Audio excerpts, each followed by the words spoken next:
everyone, welcome to the Mindset Playground, and I'm your host, Luann Hunt. And I am so excited that you have joined me today because I have stories that inspire.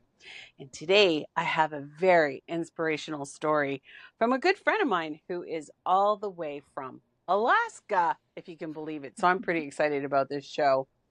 But before we start, don't forget to subscribe to this YouTube channel and follow me on Facebook, Instagram, LinkedIn, and now TikTok. And don't forget to visit my website at luannhunt.ca. So without further ado, you got to hear the story behind this beautiful lady who is my beautiful friend.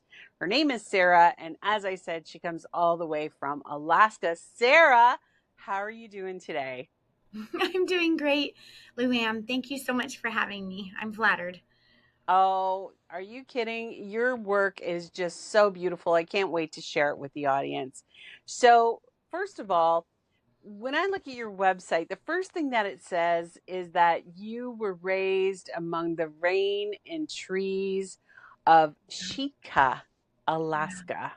It just sounds so pretty. So, tell us about that. Yes, it is gorgeous. I live on an island in southeast Alaska amid the Tongass National Forest. Um, and it's a rainforest. So it's very rainy, misty, but because of that, also very green. And Sitka is the name that the indigenous people who, were here um, gave to the island of She. And that's where I was born and raised. And I include that in my description because I personally feel like what we are surrounded with sort of sinks into our being and becomes part of us. So I feel like the trees and the rain are part of who I am. Oh, wow. That sounds amazing. So, can I ask you this? Were you a dreamer when you were a child? Were you a Yes, big dreamer? how did you know? Yes, I would be down. I have so many memories of just playing on the beach by myself a lot. I was, alone a lot. And yeah, I would just be in my head, smelling the smells, feeling the different breezes, really concentrating and focusing on the way the tide goes in and out and all of those things. So I do feel very, very connected to the landscape. Yeah. Oh, wow. That sounds so amazing. And that's the reason why I asked if you were a dreamer, because I know I was, and I certainly would have been much more of a dreamer growing up in surroundings like that. That's just kind of that backdrop of how could you not be a dreamer living in something like that? So just surrounding yourself with nature and just Mhm. beauty. So, wow, that's amazing. So, I'm so glad that you're here because we're going to talk about something which is really cool. And that's the fact that you are an artist. You've got some beautiful work. So, how did that all get started? Oh, well, uh, that's a dreamer occupation, right? Um, it got started probably when I was playing on the beach as a little girl. Um, and it sort of stems from, honestly, it stems from wanting to take that creative force that kind of created all those things around me and create something of my own. So I think I could feel that as a kid and explored that as a kid. I mean, I think for everybody it's going to express differently. For me, it just comes out in um, an art form. But I think we're all creators and we're all doing that all the time. I just like to make things with my hands. I like to focus.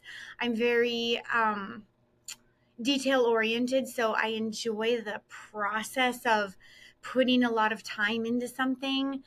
Um, and then ideally being happy with the result. Not always, but I think it's I think it's important to enjoy actually doing it, right? The process of doing it. So also my dad's an artist, so I had that influence growing up, and just had admired him so much and really looked up to him, as many daughters do of their fathers. So that combined with my nature, I think, and yeah, just wanting to create my own things, find my own path. That's been part of the journey too. If you have a father who's an artist or a parent, right, you're going to kind of be in their shadow or footsteps for a while. So I do feel like I've come into my own artistically now too. Oh, that's so cool. And I know that when you went to school, did you go to school to be an art major, or did you go to school Yeah. for something else that kind of led to living your dream? Well, yeah, I have a roundabout path. Initially, I have other facets to me too, right? So initially, I got a degree in international studies. So I am fluent in Spanish, and this allowed me to basically spend all of my college career moving all over creation. I did college each year in a different location. So then I was like, ooh, what degree could I make out of this? So international studies fit the bill, including a year in Costa Rica. Um, and then I did some more soul searching and kind of realized, but I don't think I want to live in a city. And that's what I would have to do to kind of keep on this career path. So, meanwhile, I had started taking some drawing classes and kind of solidified for myself that I wanted to explore that aspect of me more. I am so blessed to be a dual citizen of the USA and New Zealand. So I was able to go to New Zealand and do my master's degree. It took 3 years, and they have a very supportive education system for their citizens. So I was able to receive that support and get a master's degree in fine arts, and I didn't have to go into debt to do it, which at that point was pretty important because I was now in my 30s, and it just seemed irresponsible, honestly, to go into a bunch of debt for an arts degree. So yeah, so I was able to make that dream come true, and then I'm continuing to practice and raise my family here in the trees in the rain. Oh, that's so nice. So I know that you're well traveled. So what would you say was your favorite place that you visited or that you studied in? Mm, Mm. I I do not wish to assign a favorite. I think that there is beauty and wonderful things in all the places. There are definitely places that align more with me spiritually, and I know because I have them earmarked in my brain to go back to. Um, yeah, I couldn't really pick a favorite. I mean, Alaska's amazing. That's why I'm here. It's definitely up there, and New Zealand as well. But I mean, Costa Rica. I don't know. Yeah, I can't choose. Wow, that's interesting. I wish I could say that. It is tough to choose though when you do see it in person because you see pictures and like I was in Alaska last June Oh and yeah. Hmm. just just breathtaking, and the weather was perfect. The week before my friends went and it rained every day. 1 week later, though, we must have been there for your summer because it was absolutely beautiful. Yes. And we did not have one bad day at all. Yeah. And you're right, being close to nature like that, it was Hmm. so amazing, whale watching just, and we saw lots of whales. So it's really cool when you see them up close. I mean, you can hear about them, but when you see them up close, it's just, it's amazing. So, but I haven't been to New Zealand. So I would Put it like to on your go there. list. It's on Yes. my list. I'd like to go there sometime. Yes.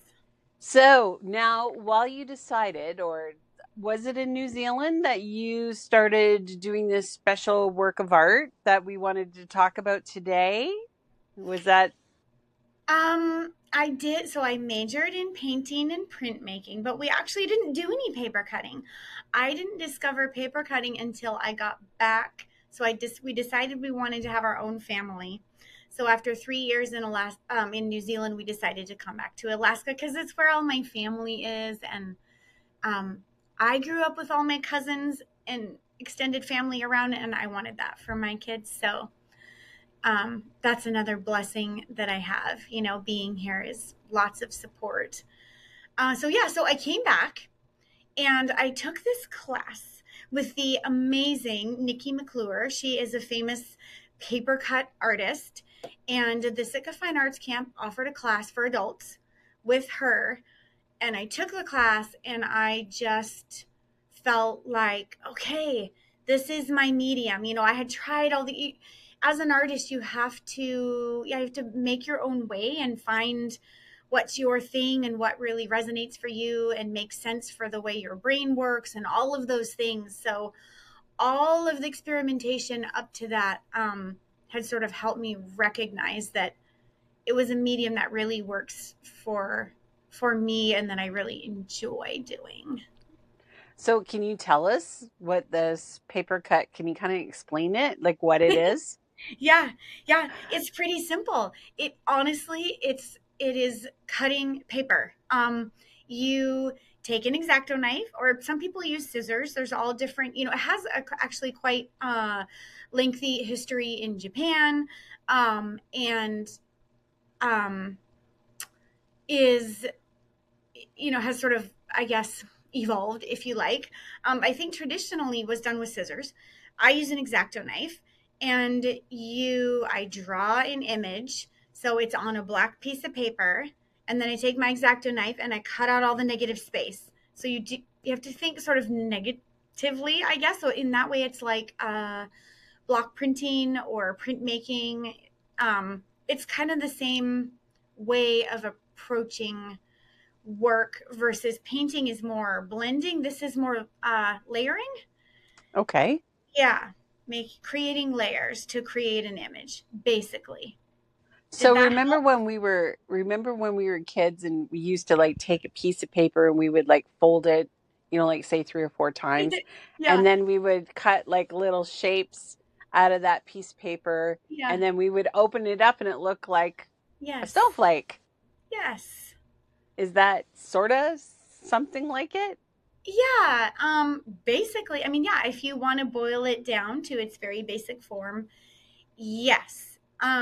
And then of course you can get as detailed as you want to and as complex as you want to. I mean, there's a lot of artists that work with paper and have really um taken it way beyond like that snowflake. You can do way more than 2 layers. You can make it 3D. You can use colors. Right now I'm just focusing on the black and white. I like kind of the graphic nature of that and the simplicity of it. But yeah, there's a lot that a person could still explore within paper cutting. So I know that you have a beautiful website, which we're going to put down below, the information down below, so that people can visit your website.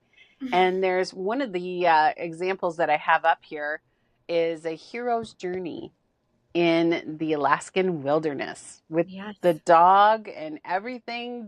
Where did that come from? It's beautiful. Oh, thank you. Yeah. So that was a project that actually my best friend Emily Deach of Skagway commissioned for me. Shout out to Emily in Skagway. She is the reason for the project. She really deserves a lot of credit because she commissioned me to do it and paid me as I was going along, which it took 3 years to create this project. So I feel very grateful to have her in my life and to act as a catalyst. So I created her a set of tarot cards. So for people that like to read tarot, I am not a master of tarot. I was interested in the artistic part of this project. I created a unique cut paper image for each character of the tarot. So the one on the front there, the hero's journey, that's the Fool. People that know about tarot will know it's card number 0, and he is striking off on the very start of his journey there. He is young. He doesn't have a lot of stuff, right? He doesn't have a lot of baggage. He just has that tiny little sack, and that's all he has. So he's full of hope and naivete, because he's young and he doesn't know what he doesn't know. And he's got his loyal companion there, his dog. That's actually Emily's dog. And that image is her son, Charlie. He's a photographer. That's why I included the camera around his neck.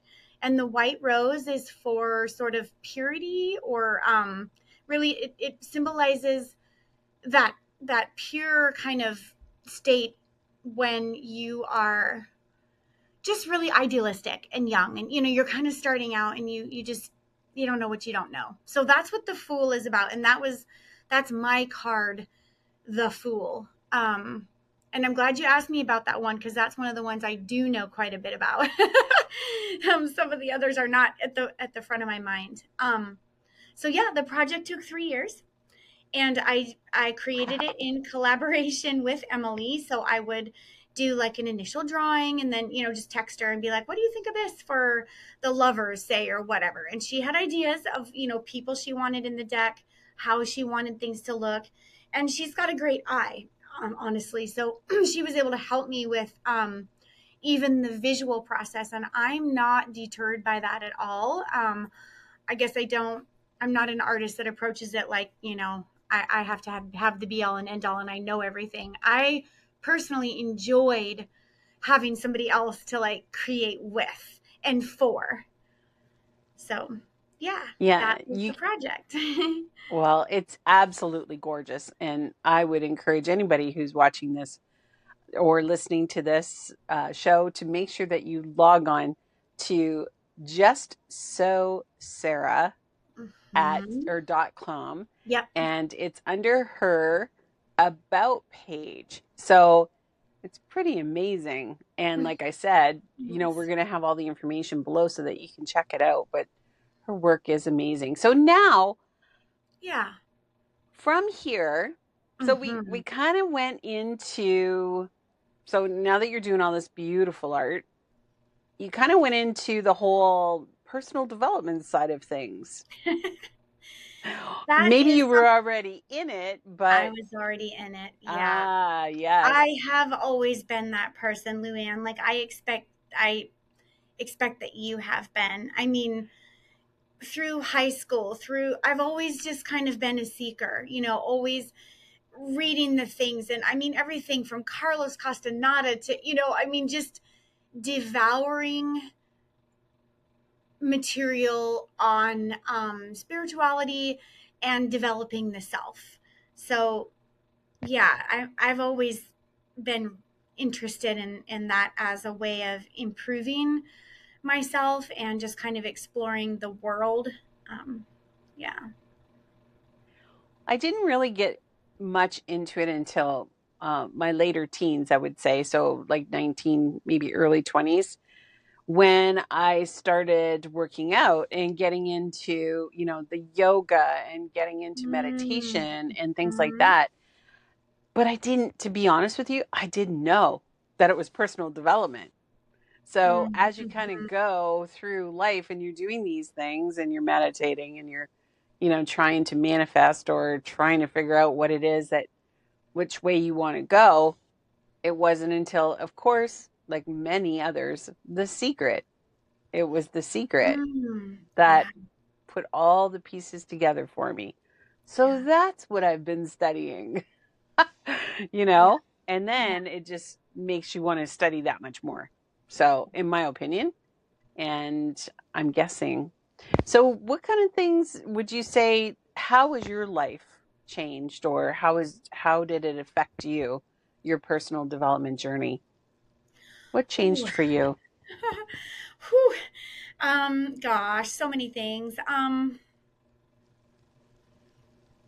I guess could I just talk about maybe where I'm at right now? Yeah, Absolutely. there's so much in the past, but I guess where I arrived at today is a conscious process so I've shared a little bit about myself, and you can see that there's multiple aspects to me. I'm also a yoga teacher, experienced registered yoga teacher. That kind of goes along with my whole seeking thing. Um, Now my focus is getting all of these parts of me aligned in a way that I can serve others the best. So I feel I have the tools, I have the skills, I got the stuff, but they still are a little bit differentiated. And all of my affirmations and like my life script and all of that stuff is around get me to where all of these things are aligned into one person that then can use that to be of service to other people. So yeah, I guess that's where I'm at today. Yeah. And so it's important. It's important for you. And I know one of the things that you're working on now is turning this into a business. Now, I know that Yeah. you always were because you were commissioned or you were working with people who were asking you to do things for them. But now you'd like to Yeah. turn all of these wonderful things into an actual business. And that's what you're working on now. Yes. Yes. I would like for what I create and put out there to be received and recognized monetarily, right? Because that's an energy that shows you, right, that people appreciate what you're doing and it's of value to them. So yeah, I do want to, and that's where I would like I'm pointing the ship in that direction, I would say. Yeah, so hence the website and working with a publisher for the printing of the cards and then, distribute them, and then continuing with other projects. Something that might be of interest to, people that are watching this. Another project I did that I loved was another collaboration. So I, in town here, we have a local group that does circus arts.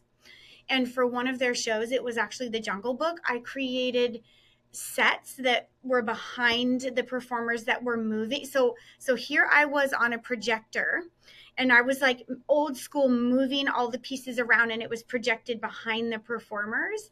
And I did all of that with cut paper. So it was kind of like those shadow puppets that maybe people have seen. And that was also fantastic. And that was with people of all ages. And I really loved that because in the show were kids, all the way to adults. And it just had a lot of those aspects of kind of providing value and service that a way to use art for that. So Oh, yeah, wow. That's great. it was so fun. I have to share though, in case anybody's in this boat. I had just given birth to my second child and I was still nursing. So, and this show was a major production. So, one whole weekend we had the rehearsals, and then the next whole weekend was taken up doing the shows. And since I was part of the shows, I couldn't like record it and not be there. So, I just remember we would do a show and then I would nurse my son, and then we would do a show, and I'm like doing it while I'm like, this is crazy. But I got through, and so we can do a lot When we put our minds to it. when we're and when you commit, like there was no other way. I had to do it. I had to nurse him, and I had to do this show. So that was just the brass tacks of the situation. I don't know if I would do it again. It was a lot. Oh, yeah. Oh, that's cool. So, oh my gosh, I know we could take this into like a million directions. And I know that you also do a teacher's program. So let's talk Um, about that yeah, real quick for a second. yeah. Let's talk about another facet. So in my work, in my day job, I run an AmeriCorps program, which maybe I don't know that there's a similar thing in Canada, but it's a federally funded grant operate. So I apply for a grant every 3 years and get the grant, and from the federal government. So it's taxpayer dollars, and I bring volunteers into my community. They volunteer in the schools and at mental health sites and then other nonprofits in town. So they come to Sitka among the trees in the rain for a year, and I do everything associated with making that happen. So that, I think, has really opened my eyes to the service component of life, and just how good it does feel to be aligned with something that aligns with your values. Because I've had lots of jobs, and this is the most satisfying because I know it's a net good. Like, it's not perfect. There's problems, it's hard. There's lots of paperwork. But at the end of the day, this experience for the service members, the good it does in my community, the good it does for the people that, like, it's just good. So that's what I do for my day job. So that's what I mean about getting all the things aligned, because I want to keep that, but also be an artist, together. Yeah. That's wonderful. And we just got to figure out a way that you can, let's see, if it's a volunteer position, then myself as a Canadian should be able to come and live in that rainforest with you for how long? You have to be a citizen. Oh. Mm-hmm. Well, who knows? One day. Yeah. Yes. You can still come here and live in the trees in the rain. This is true. This is true. I could come and visit. So anyway, I love talking to you. I love catching up with you. And I always ask all of my guests for 3 golden nuggets that people can take away from our show. So if there were 3 golden nuggets, what would they be from Just So Sarah? Okay, I will share that. Would you be willing to share yours after I share mine? 3 golden nuggets? Yeah, okay. your golden nuggets. Yeah. Okay. All right. That's a deal. That's a deal. Deal. I would say nuggets, I guess. Gosh, yeah, if I had wisdom to pass on, trust the process.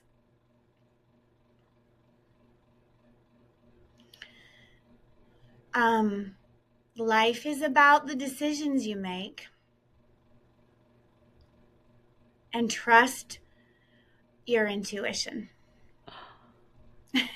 Wow, that is a tough one to follow. Let's see. My 3 golden nuggets. Well, number 1, for me, for sure, you are never too old. Oh, beautiful. Thank you. Yeah. Just to start. Mm-hmm.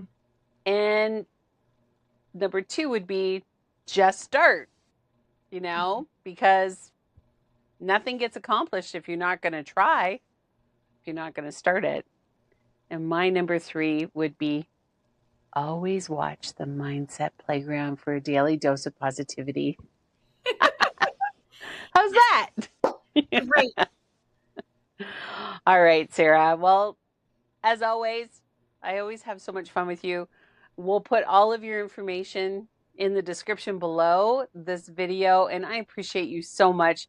Thank you for taking time to come and play with me on the playground today, and hopefully we'll get to do this again.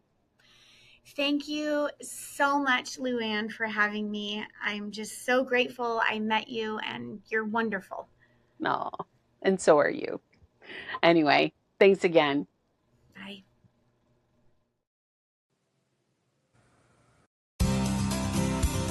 This has been the Mindset Playground with host Luann Hunt. Tune in each week for another daily dose of positivity right here on the Mindset Playground.